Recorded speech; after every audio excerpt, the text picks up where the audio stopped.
Welcome, everybody. Thank you so much for joining us. My name is Darshak Sanghavi.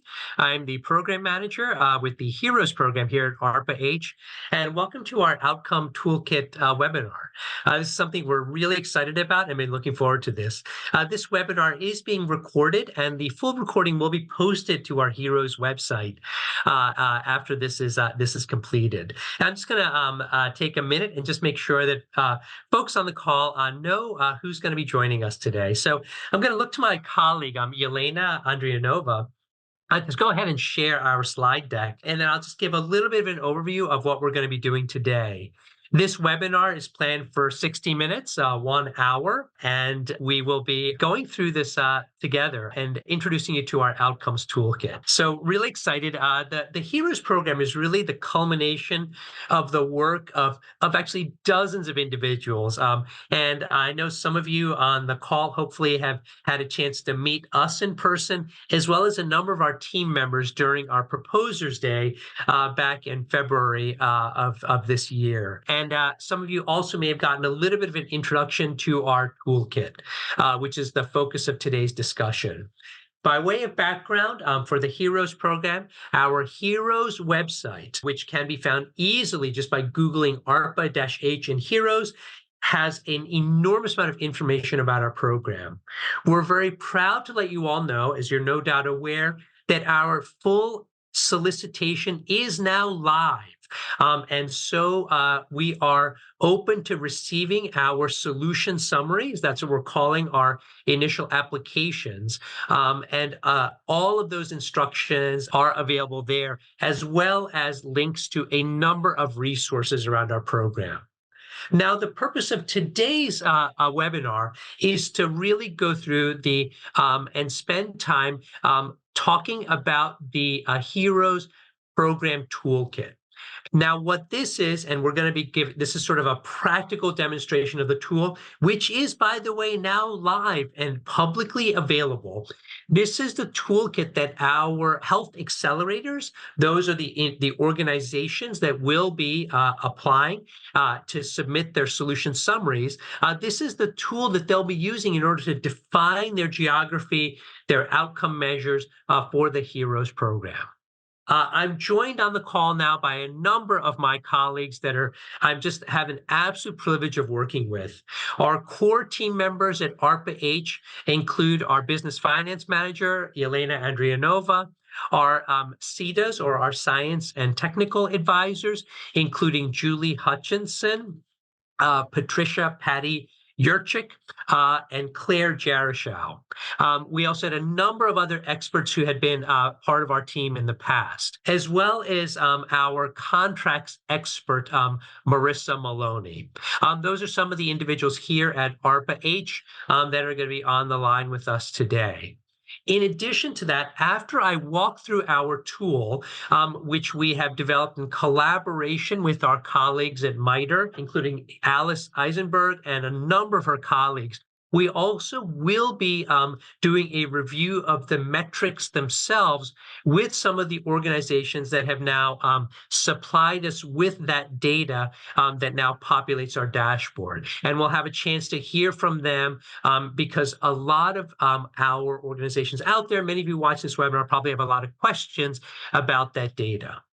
I will say that this is ideally seen as the start of a conversation.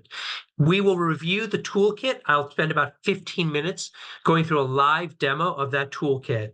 We then will hand over to our organizations that are supplying the data and individually walk through each of our metrics in a little more detail. You can see those data streams and the speakers here.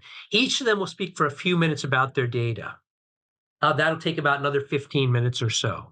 We then will use the balance of our time to walk through the questions that we will be tracking in our comments area here. So please submit your questions there. As I was saying, this is the start of a conversation. We will be, as you likely have all seen in your email, be hosting a number of webinars and events that are broadly open, Ask Me Anything events and additional data reviews, because we want to make sure we're all extremely accessible to you all during this period of the abstract and solution summary submission. So with that, I am going to go ahead and take the screen and then introduce you to our program toolkit. Thank you all very much. I'm just going to go ahead and share that part of my screen. Okay. Welcome to our toolkit. We are so excited to show this to you. This is as our team wrote to many of you last week to announce the final solicitation. I will start by saying healthcare data is hard. It is complicated and it's ever evolving. The Heroes Toolkit has been developed in what I'm very proud to say is an enormously accelerated timeframe to develop essentially a national ZIP3 or county level series of data around healthcare outcomes that depend on a number of data sources. So in many ways, this is something that we are very proud of. At the same time, we also recognize, and I just want to be very clear, the toolkit is not perfect. We will be continuing to refine and update this data. So as we walk through this, what I hope folks here will recognize is that it is enormously useful in helping us develop and helping all of you develop the regions in which you may be applying for your solution summaries for the Heroes program. But please keep us posted. If you have challenges, questions, things you don't understand, even things you may not agree with. We are here. We serve the public. We serve all of you, and we serve the American people. We want to hear from you, and we commit to sort of making sure we answer and respond to concerns or questions that are raised. And I'll try to be as open and transparent as I can be about each of those areas. So having said that, this is the toolkit. So one will navigate to heroes.arpa-h.gov, and this is the screen that will greet you. You can see that this is a clean interface. We've tried to keep it really easy to understand. There's a Heroes program, and then a link to the ARPA-H website at the top left. At the top right, you'll see a couple of easy menu items. You can always return home. You can search for items. And then the key thing I also want to point out here is the About box. When you click on that, you can learn about the Heroes program. We have a user guide to this website, and this is where we'll be posting our FAQ, or frequently asked questions, as you all know, about the toolkit. And then I'll spend some time. We also have a section that says About the Data. For each of our 4 outcomes we'll be talking about, we do have all of the specifications fully transparent. You can see what they look like, and we can talk about, and you can review that. So that's going to be really important. And obviously our health outcomes. So having said that, when someone, and by the way, we encourage you all to experiment and play with this. This is open for you to interact with. It does not at this point require any kind of login. We really want this to be an interactive experience for you all to take some time to get to know this data. So you can see with the Welcome to the Heroes Toolkit, the first thing you'll do is select an outcome. I'll be clicking on that in just a minute. You'll then define your area of focus. Geographically speaking, I'll show you how we do that. And then you'll see, is that area suitable? I want to emphasize that our final solicitation has increased the flexibility around what areas we consider suitable for application. So we really want this to be a wide funnel or a big tent, whatever term you prefer in terms of the applicants coming in. And then finally, you'll export that data. So when you click on that Get Started, what do you actually see? You come to this screen. Now, this screen, it's actually so interesting to see. We have each of our 4 metrics, and we'll be talking about each of these in more detail with our data experts in just a few minutes. But we have alcohol-related health harms, maternal health. And I'll just take a minute actually for alcohol-related health harms. That's a claims, I'm sorry, that is an EMS-based measure that looks at EMS visits that are associated with alcohol-related harms. Opioid overdoses, also an EMS based measure looking at fatal and non-fatal opioid overdoses for which EMS is dispatched. Maternal health is a claims-based measure looking for serious obstetric complications at birth and 60 days after birth. And heart attack and stroke risk is the population-wide risk of heart attack or stroke for people aged 40 to 70 over the next 10 years. Now, as you click on each of these, you can sort of have the map update. Now, I'm going to take just a minute to review that. Currently, what you are looking at here is the rate of serious obstetrical complications based on claims across the country. So here you can see, as I am taking this, like this finger tool and going across here, on the top right side, you see the ZIP3 level of data. And then you'll also get a sense of, well, what are the numbers looking like there? You can see that there is sort of a temperature scale where we have 10 different buckets. Those are the 10 deciles of the rate of serious obstetrical complications. And we go from the low all the way to the high, which is the darkest sort of reddish purple. And there's some areas for which we don't yet have data. Again, that is okay. If you're interested in working in those areas, you can still select those areas. But this is actually one of the first times, I will point out, that this level of data has been made available nationwide, looking at claims. You'll hear more about this data in just a few minutes, but it gives you a little bit of a sense of, well, in the country, where are we seeing that? I will point out again that we're very proud of the amount of data we've been able to capture, and there's an enormous amount of information as you click through this. But I will say that some parts of the country, we are still waiting for getting very complete data. Again, that is okay and should not stop you from selecting those areas. But just to take one example, you can look in the South here. In this region, we know, for example, that parts of this state have higher than average maternal complication rates. But in this particular state, we have access to mostly commercial claims data, and we're still waiting to get all the Medicaid data. Having said that, across the country, in general, we actually have fairly dense data coverage in these areas, and we're going to dive into it in a little more detail. But you can sort of, this screen here just allows you to explore through the country. You can click and drag throughout the region. You can click on a particular county as well, if you like, to highlight those areas. Now, what I'll do is you can then explore other areas like, say, opioid overdose. So you'll click on that, say, and it will reload and recalculate the map data in reasonable time. This is now the rate of opioid overdoses, again, with the same sort of binning into the 10 deciles of where the rates are here. And then if you hover over the area, you can see the region of the country and the rates in those areas. So, this sort of gives you that ability to sort of track these, and we'll talk about why that's important in just a minute. In order to move forward, I'll just go to heart attack and stroke risk. Again, I think you hopefully are all getting the basic idea here that this allows you to kind of explore and spend some time getting to know how each of these outcomes look across the country. And what I believe you'll see is that there's interesting variation geographically in where some of these conditions are more prominent and more prevalent, which is sort of, as for those of you who were at our proposers day, know this is intentionally why we chose some of these metrics. They are variable in terms of regions, ages, age groups that are affected, and so on. So this gives you a sense of cardiovascular risk. As you look across the country here, you can see sort of where the cardiovascular risk rates are higher based on that 10-year. And then finally, we'll look at alcohol-related health harms as our last piece on this screen, and then we'll move on. You can see also that thankfully this does work relatively quickly. Sometimes you need to be a little bit patient for these screens to populate.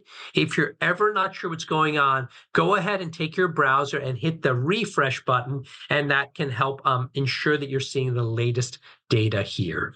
So again, this is alcohol-related health harms. You can also see interesting geographic variation, very different pattern than what you may have seen with some of the other conditions here. So having said all this kind of gives you the ability to explore. We then, you are welcome to click on, for example, let's take maternal health here, clicking on that one. We'll come back to where we started. It will now recalculate, it shows that map, and then you can hit the Learn More button here. That then takes you to this screen, which is the same place you can go if you hit About, and you can get to some of the same data. But this gives you additional information about each of these metrics and some references that you might find useful here. So you could, if there's questions about, well, what are these metrics? And then finally, when you hit About, you can go to About the Data. And About the Data gives you a even more granular view for those of you that are interested. For example, maternal health, what is that metric? Where does it come from? And then most importantly, you can actually download the measure specifications for your teams that are particularly interested in what exactly are those code sets? How are they being defined? All that information is in each of these technical specification documents. Our teams that you hear from a minute are the ones that are sort of the ones that are implementing those measures, but we are really trying to be as transparent as possible. If there's one thing I would say here, it's that these measures are generally pretty well established. We believe that they are comprehensive, and most importantly, we believe that they do, in fact, reflect the outcome of interest that would be affected if we were going to sort of do fundamental things to make health better in those areas. Now, let's go back. Click the back button right here. And you're back at this map. So this is where we started. And now let's say you want to go ahead and you want to start to select a region. You're a health accelerator. You're interested, like, I want to get into it. Okay, I am working in this particular area. I would now like to actually select and get into the toolkit. So here you go. I'm going to close one of these windows here to save a little bit of bandwidth. So this is what the screen now looks like. And this is, we're going to start with the opioid overdose outcome. So you can see there's a drop-down menu right here, allows you to sort of select or change the outcome of interest, gives you a little bit of information. I'm going to now go ahead and collapse this area so that we can make the screen a little bigger. So all that did was it just collapsed that and now made this a little larger so we can see where we're at. Now here's the sort of the exciting part of the toolkit. Let's say we would like to select an area of interest in which we would like to sort of see, well, is this an appropriate area for our model or program? And I'm just zeroing in here. One of the first places, I'm just going to choose a place at random. When I was in medical school, I spent the summer working in the state of Kentucky. And so I'm just going to zero in on Kentucky for no other reason than it's the first place I ever did public health work. And you can see, if you like, you can hover over the state of Kentucky here. I'm just going to zero in a little more. You could, whoops, a little too much. Sorry about that. And you can kind of see, okay, here's all the counties, and you can look at the rates there. You can look at the color measures. And now we want to start to build a cohort. Remember, the HEROES program is now asking us, whoops, you can see sometimes it's a little delayed here. The HEROES program says, let's select some areas. So we want to work in Madison County. Maybe that's where the health accelerator wants to work. So see, we highlighted that area, turned blue. Now look what just happened here on the right side. It's helping us say, well, what is the population we need to develop? We need about a minimum of about 500,000 people or a full state, and it's helping you say, are you getting close? In addition to that, we will be preferencing applications that target areas of highest need. And so the second slider there is giving you a sense of, well, where do we sit in terms of that overall rate? So I'm going to do one thing here just for fun to show, well, you can select now these areas here in the county and see how that slider is moving because we're choosing a larger and larger area here. And so that slider is getting closer. Now, let's say I chose something really far away here. Now, see that where it says contiguity? We are requiring that the areas that are chosen are geographically contiguous. So you can't actually just select that one. It has to be contiguous. So you could say, okay, well, this is the areas in which I'd like to look. Oh, and look at what just happened.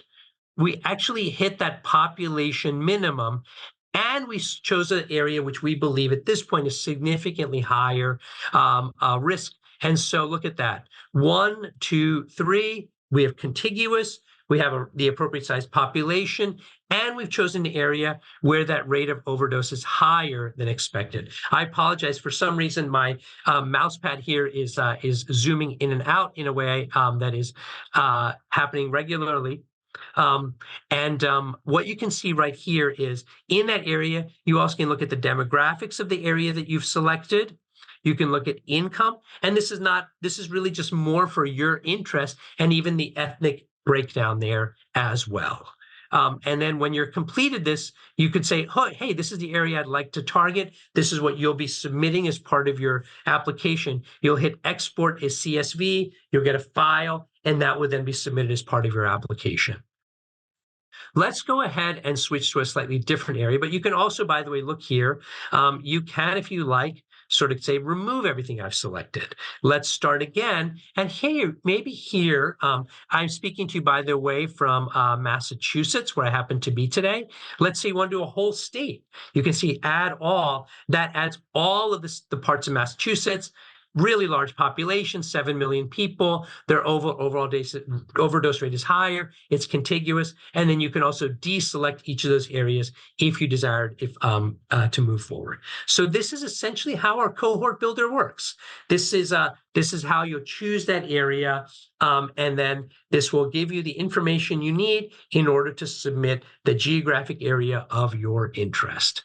So let's go ahead and I know we just have a couple minutes left. I believe all of you are kind of getting the basic idea here, but I'm just going to spend a minute or two switching to one of the other outcomes. Let's go ahead and, for argument's sake, choose maternal health. So you can see the map is refreshing. It's going to take just a minute to reload. And here we go with our maternal map here. So I'm looking right here, and let's take another part of, let's look at the country here, and you can get a little bit of a sense of where the maternal health outcomes are.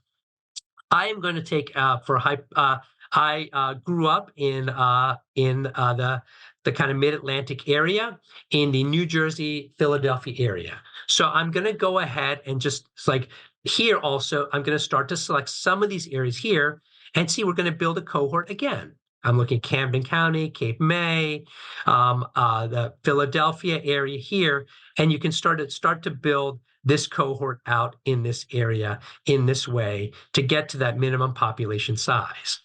And here, in the obstetrical area, there's a couple things to keep in mind. So look at what I did. I actually am choosing 2 different states.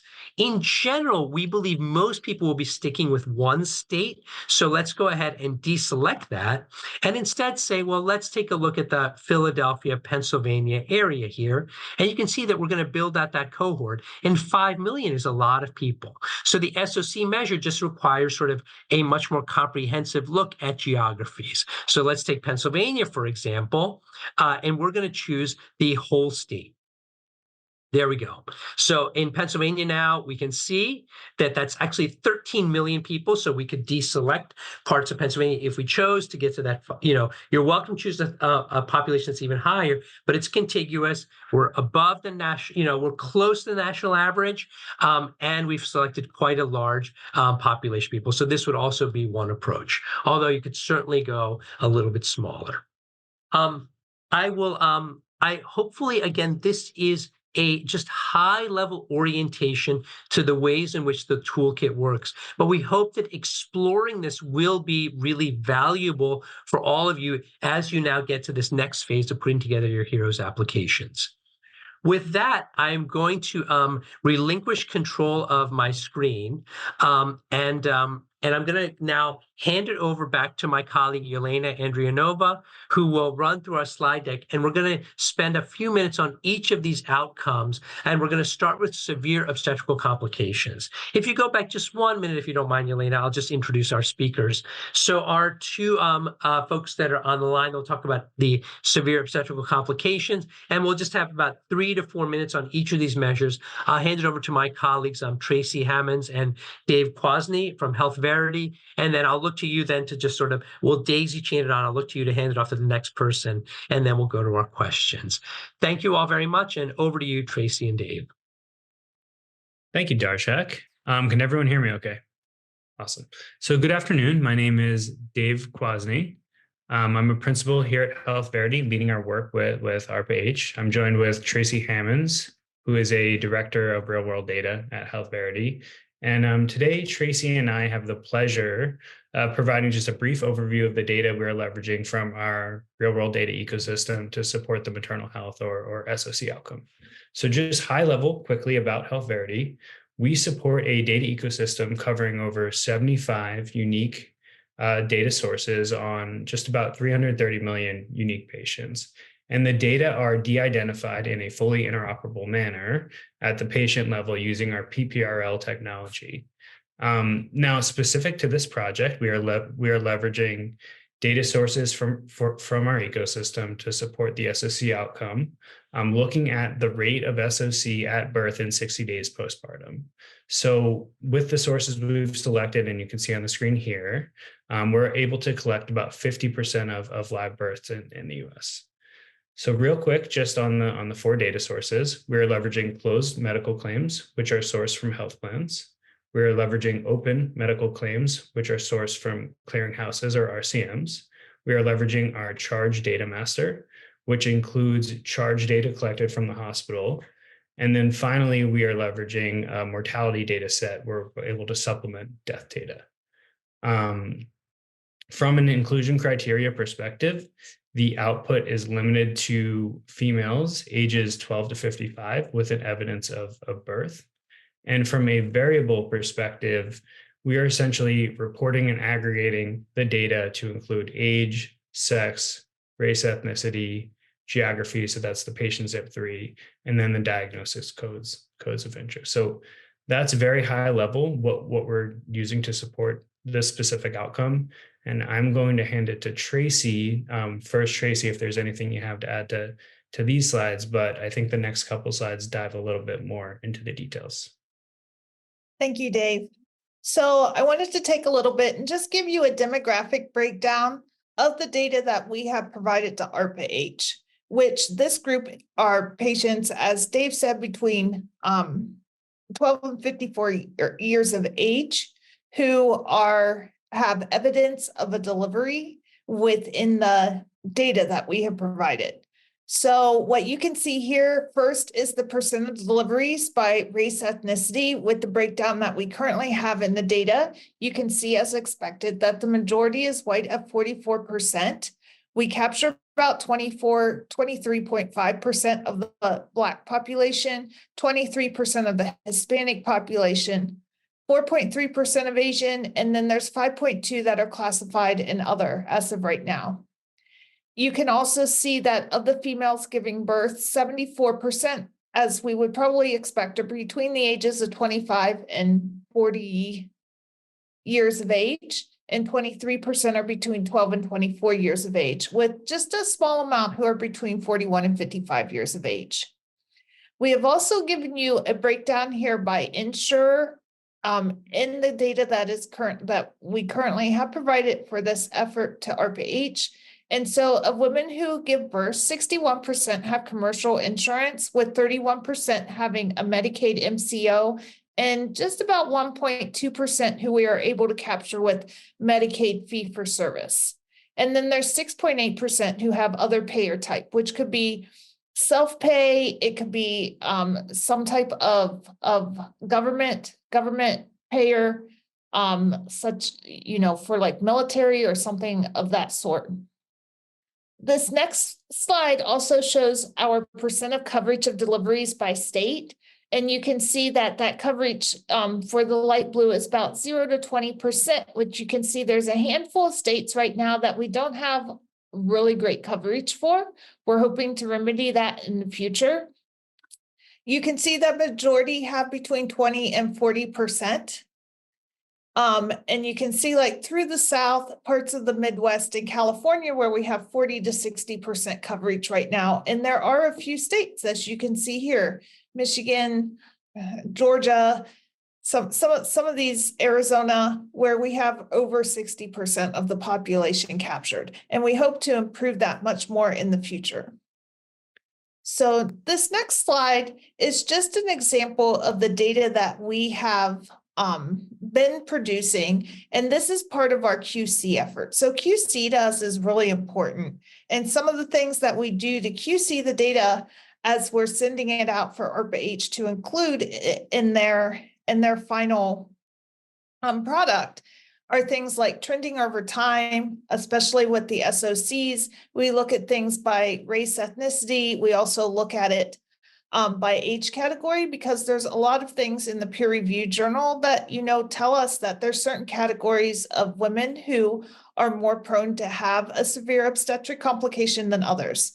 We also do comparisons over time of deliveries across states. So we look year over year and month over month to ensure that we're getting consistent number of deliveries over time, which is also a QC that we do. So thank you for hearing us out today. I don't know, Dave, if you have something else to add, but we'll be happy to answer questions as we move along. Things here. The first is that if you can, Q&A channel and just post them there.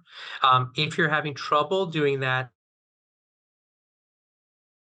have some technical challenges, we will just be opening this participants. If you can, if folks are going to be able to raise their hand, but we'll just add is, as you're hearing and watching this data presentation, keep in mind, right now, the Outcome Toolkit is just for the initial selection and directionally to give people a sense of their geographies. It is not determinative of any payment at this point in time, but it gives you a snapshot for where we're going and where we'll be building up to actually having robust payment over time by the time the program goes live. So everything you heard from Tracy about our data sources, that's going to apply across the board here as we build that and get to the appropriate amount of data in as near real-time manner as possible. Thank you, and handing it over now to our Paradigm colleagues. Great. Well, good afternoon, everyone. My name is Mac Bonafide. I lead up the real-world evidence function here at Paradigm, and I'm really happy to be here talking today about how we're going to partner with ARPA-H to reduce the burden of atherosclerotic cardiovascular disease. So we get this question all the time: what is a Paradigm? At our core, we build and maintain a large series of ambulatory EHRs. We used to be part of Allscripts. Now we're all of Allscripts under a different name. Basically, we sell the tool that doctors use or physicians use, nurses use, physician assistants use when they're interacting with a patient. We sell the technology that they use to facilitate patient encounters. So alongside that, we take the data that flows out of that exchange, we de-identify it, we link it with other things, we incorporate other sources, including other EHRs, to do efforts like this, to do burden of illness studies, to do HUR studies, safety studies, improvement initiatives, awareness campaigns. And my team is tasked with executing them, coming up with protocols and executing them. And my team is data scientists, epidemiologists, biostatisticians, lowly health economists like myself. But as an EHR originator, we focus on the HCP perspective and how that leads to real-world data and real-world evidence generation. Next slide, please. So everybody says they're big data. Oh no, apologize. Some of the colors got washed out here. I can talk through what's on there. Everyone says they have big data. We're no different. We have big data. We have, what we like to say is we have big data in small places. So several of our practices are in really hard to reach rural areas. We have a range of practice sizes from single physician or single practitioner practices up to dozens of healthcare providers in one practice. What this shows just an approximation how we're spread pretty well. We focus on the small person-to-person interactions to build a large geographically and demographically diverse real-world database. So by definition, this is multi-payer. It's the uninsured, it's the folks with really good coverage. It's folks with Medicare, it's dual eligibles, it's Medicaid, it's everybody. So we don't lose a patient if they transition across insurance providers. Again, single physician practices, dozens of practices, it's all there. Big data in small places. And most importantly is we've been at this type of work for a while. So our data is fully tokenized, it's HIPAA compliant. We're good at handling data and reconciling patients across time so we can track them across multiple sources. Our data it looks like the US Census in terms of age, in terms of geographic distribution, racial and ethnic dispersion, whatnot. So we track that pretty well. A big caveat, though, is our data really is truly real world. So we see the best and the worst of kind of lived healthcare in the US. So for example, as you expect, we see poor vaccination rates, we see racial disparities in care, we see poor adherence to guidelines, poor persistence with essential therapies. We see it all. Specific to this initiative, we've evaluated ASCVD risk, and we've kind of seen the unexpected, or the unsurprising challenge that capture of LDL is not routine. Ordering of LDL is not routine, even in high-risk patients. So, for example, here we have about 113 million patients age 40 to 70 who are eligible in 2022 to 2023, but only around 30 million of them had a visit in that time period, and even fewer of them had all the components necessary to capture an LDL score. And we'll talk about that in a second. We're aware of this challenge. We're separately partnering with the American College of Cardiology to drive urgency and awareness around LDL screening and reporting. And where that's relevant is it feeds into the technical approach here. Next slide, please. And I promise this is the last one. I'm a recovering academic. I could talk all day, but I'll keep it short. We are basing our analytic approach on the 10-year AHA ASCVD risk calculator. This is a calculator you can find online. It's very well published. Thank you, Darshak. We're citing you quite a bit. First thing we're going to do is look in historical data right now, to look for all the components to calculate the 10-year risk score. Things like your age, sex, race, diabetes, LDL, blood pressure, a whole bunch of different things. And we calculate that score now. And that score tells us the likelihood that you're going to have an event in the next 10 years. We would then use a longitudinal approach to see what changes over time. So some of your effects are fixed. Your sex is fixed, your age progression, you're going to get a year older, and your race is fixed. But other things could realistically change, your cholesterol, your blood pressure. We want to capture the increment or the amount that your risk changes going forward in time. And this is all based on, there's models, there's all really good publications on it, but the concept is we want to be able to track that change going forward. Equally important is we want to be able to account for patients who aren't eligible for the programs now, but might become eligible during the course of the program. That's because either they finally get that last data component, they finally get their LDL checked, and they can kind of move into the program. They still get a baseline score, it's just they're not in our baseline data right now. We can follow them longitudinally going forward. What if a patient moves into a program area during the follow-up period? We'll analytically keep these patients separate, but be able to report progress on both fronts. And operationally, we handle data all the time. We're fully HIPAA compliant. It's all de-identified. And then actually for this, it's all aggregate at the ZIP3 level where we can pass it to MITRE by whatever cuts we need to feed the dashboards and tools for there. Again, thank you for the time. I really look forward to discussion. And Darshak, back to you guys. We'll go over to our colleagues at NEMSIS. Yeah, thank you, Darshak. My name is Clay Mann. I am the principal investigator for the NEMSIS Technical Assistance Center at the University of Utah School of Medicine.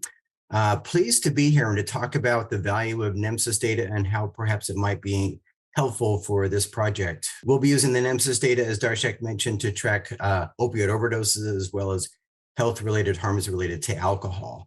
So NEMSIS has been in place for about 20 years. Our mission was to standardize the way that data is collected in the pre-hospital setting. So if you call 911 and those ladies and gentlemen come to your home to help you deal with an emergency, either an acute illness or an injury, they complete an electronic patient care report. We've standardized those across the country and then developed a way for those to be kind of aggregated at the agency level, the state level, and the national level in a very quick fashion. And so this will be incredibly helpful for this study. Next slide. All right, so just a quick EMS flow chart. This is a bit busy, but maybe just to cover for the audience what data we actually collect and what data would be available. So you can see there near the middle, if there, for example, is a car crash, that could be an event related to an overdose or an alcohol-related call. That comes into a dispatch center who will dispatch EMS. They throw their boots on. They get in their vehicle. They travel to the scene. They provide the care. They prepare the patient for transport, and then they transport that patient to the emergency department. That bracketed area you see is the nemesis data that is collected. We aggregate that data at the state and national level, which I'll talk about in just a moment, and then we make it available to sources such as the CDC, HHS, and of course for ARPA-H. So this will be kind of how that data will flow. Next slide. So how complete is the NEMSIS data? So NEMSIS is as close to a complete census of data as I think you could ever come in contact with. So we collect data from all 50 states, the District of Columbia, and 3 territories. We collect about 54 million EMS activations per year. There's really only a handful of counties that aren't submitting to NEMSIS. I think there's 5 counties, a couple in Texas and a couple in Alaska. But other than that, we have complete reporting. Next slide. How this works is if you take a look at this black square in the middle, this rectangle, EMS personnel on the scene in a living room next to an overdose patient will be completing a patient care report. Medical device data flows into that record. 911 call center data flows into that record electronically, automatically. That data, once that provider, that clinician presses the button and says, I've completed this record, that patient record goes to a state database always. And then NEMSIS at the national level collects data from state registries into a national repository.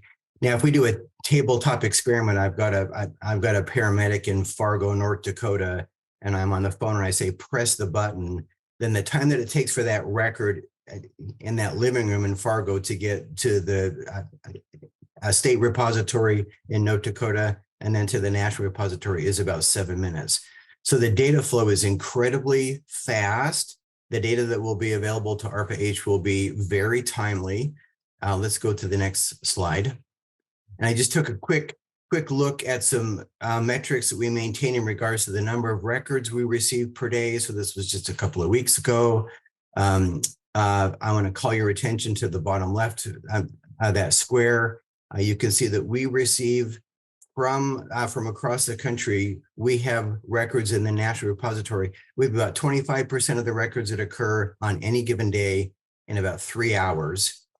We have about 50% of the records that occur across the country in 15 hours, and really close to 80% of the records in 3 days, right? So the data is incredibly timely. So we plan to provide ARPA-H with an API where the data can be updated weekly. And so it'll be a really good source to be able to track progress in what's happening within communities using the NEMSIS data for alcohol-related harms and then also for opiate overdoses. Next slide. Right, so that's just a quick kind of understanding of how we collect the data. The data that is important to the study would be collected in fields such as the provider's impression as to why they're on the scene, why was the call made. They'll collect the information regarding the injury or the illness, but also other attributes of the call that may be related to that injury, illness, like was it alcohol related? Is this an overdose? Was naloxone given or Narcan given, right? So those type of details are available in the data that allows us to provide this information to ARPA-H. So I'll stop there. Thank you, Darshak. Thank you all very much. And Yelena, we can now go to our Q&A. So what I'll do is I'll just take a couple minutes and answer some of our questions that we're seeing here on our screen. So we have a question on that starts with geographic regions for alcohol and opioid outcomes are at the county level, or heart attack, stroke, and maternal health are by the zip code region. Can we elaborate on that difference? So this is an artifact, excuse me, of how the data is actually sent to us. As you just heard from Clay, EMS vendors and their NEMSIS data is reported at the county level, which is the most granular we can get. That is why it's reported at the county level. Excuse me. On the other hand, our claims and EHR data, due to sort of data use agreements we have with a number of the sub vendors you heard about, it's the zip 3 level is the most granular we can get. So so we ask that you target zip code regions if in your area you have a very strong desire for some reason to target contiguous counties instead. As you submit your applications, we just ask that you provide some justification for that, and we're willing to explore that. So thank you for that question. The next question. I'll read this one out. It's thanks for sharing this.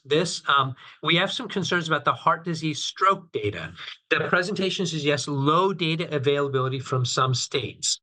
So this particular question says, we've collected data for the past 10 years for our state using a state database that provides over 90% of data from patients that have seen healthcare in our state. And essentially your data demonstrates risk scores that are different than what we're getting. How should that be reconciled? So what I want to point out is that we are incredibly open during our solicitation process to organizations saying, well, look, we have data which suggests or it is more complete for these reasons. If you submit that, again, that justification is extremely important to us.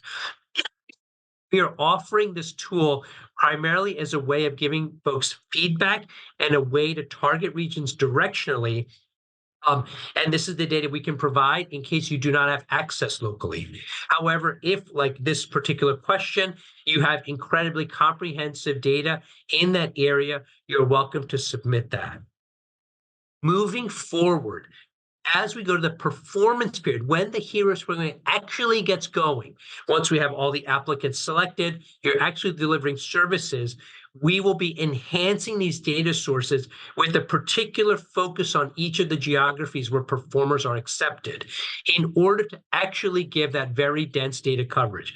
This implies additional data use agreements, potentially connections with different sources of data, and ARPA-H will take the responsibility, working in collaboration with the accepted health accelerators, to ensure that that data is built out. In short, the job of the health accelerators, once the program starts, is to do what you do best, which is actually help people get better health outcomes and to really minimize that reporting burden back to ARPA-H.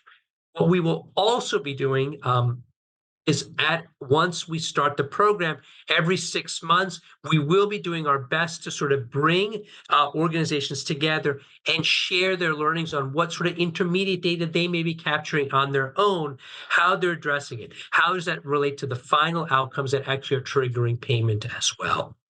So thank you for that question. And we're open to additional questions if there are additional ones right now. I would request, if possible, please put those into the Q&A so that we can see those and read them out. What I would also say is, as people are thinking about asking their questions right now, because I don't see any open questions, it takes a little time to spend to kind of play with the tool to get to know what we're even looking at here. So we recognize that many of you may be seeing this for the first time. Totally understandable. Again, we want you to kind of try this out and see how it works for you. So we have another question. Does it matter if we calculate total risk rather than average risk? Let me sort of just build on what I believe this question is asking. For the ASCVD, or the 10-year cardiovascular risk, that is a percent of heart attack and stroke risk calculated by the American Heart Association pooled cohort equation. That's the 10-year risk of heart attack and stroke. It depends on your age, your LDL levels, and all that jazz. And that is a 10-year risk, and then we average that, either the first one you have or the longitudinal risk, for everybody age 40 to 70. So that is the total risk for that particular part of the population. We do not actually, the model, we're not being incenting total population risk, meaning people from age 0 to, to whatever highest area you have. We're focusing on that 40 to 70-year-old age group. See if we have other questions. as well. Again, we have a little bit of time right now, but again, I recognize that there are this is kind of something that folks may need some time to get into. And as I said, this will be the first of a number of opportunities to work with our team here. If there's one thing I could editorialize on while we're waiting, and we may close out our webinar shortly, it's that we are really want to hear people's feedback. We recognize this is a new model. We're doing a lot of things for the first time on a national level. And so what we request is please engage with the process. We want to kind of be responsive and make this as transparent and potentially as flexible and constructive a period as possible as we go through this time. With that, I'm not seeing any additional open questions. Oh, wait, here we have one more. I'll just keep going. So the next question is, do we need to work with all contiguous counties, or can we just focus on one county if that is eligible for applying? Here, recall that the purpose of the HEROES model is to create an incentive for geographic improvement of an adequate sized population. So if that county is large enough or populous enough in order to actually meet that minimum population size, then you're perfectly welcome to work with that single county.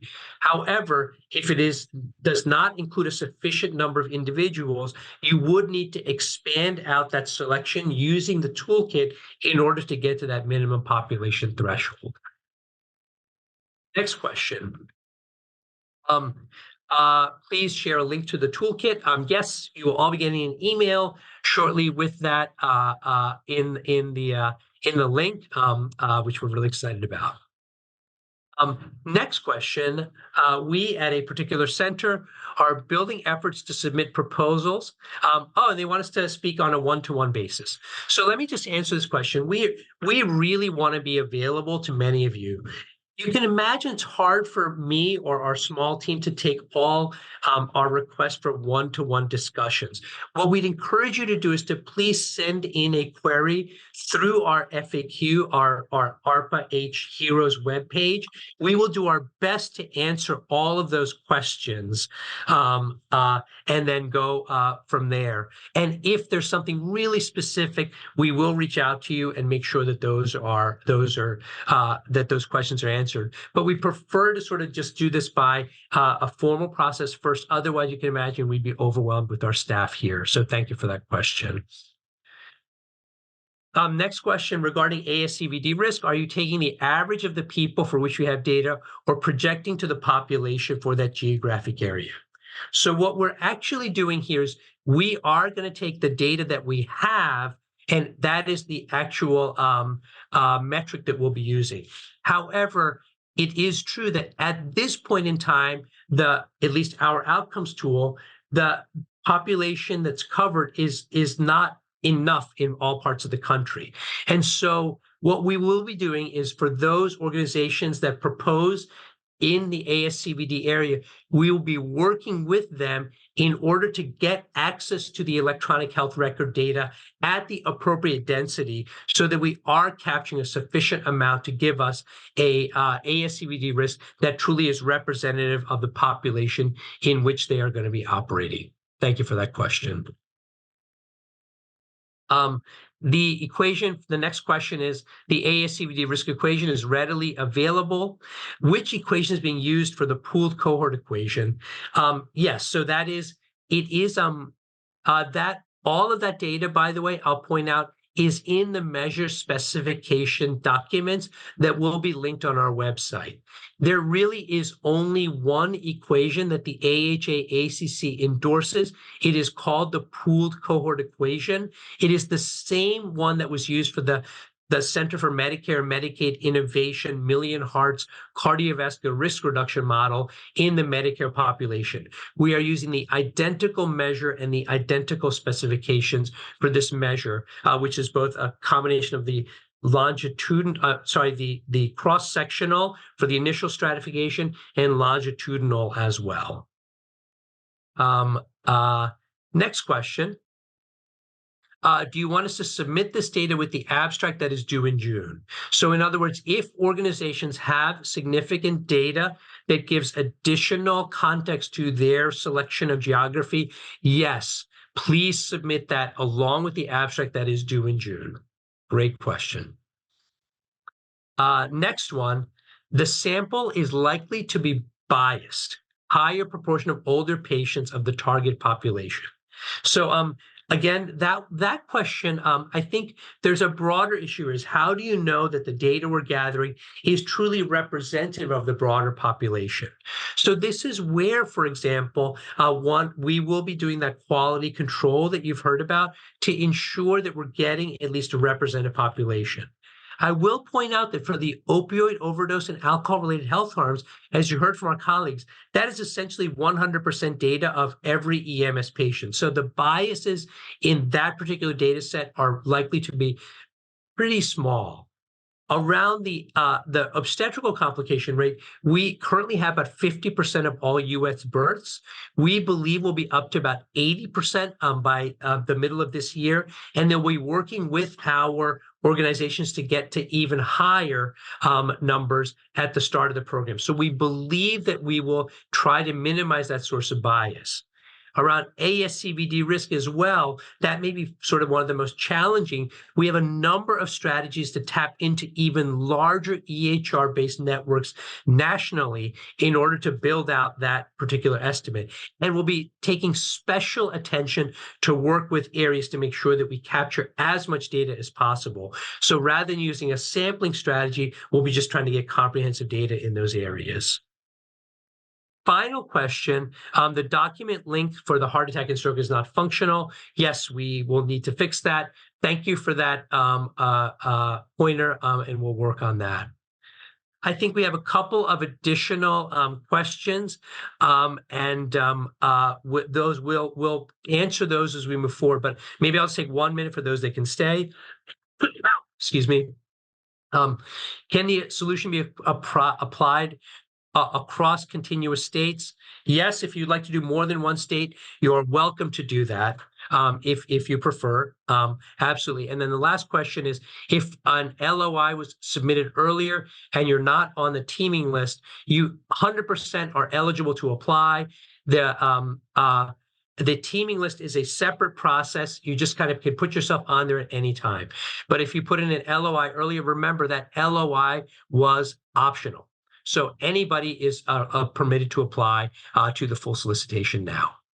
With that, I thank you all for your time and attention, and really appreciate being on this journey together, and looking forward to continuing this conversation in this really exciting endeavor we're all taking together. Thank you all so much for your time, and we'll end the webinar now. Have a wonderful day.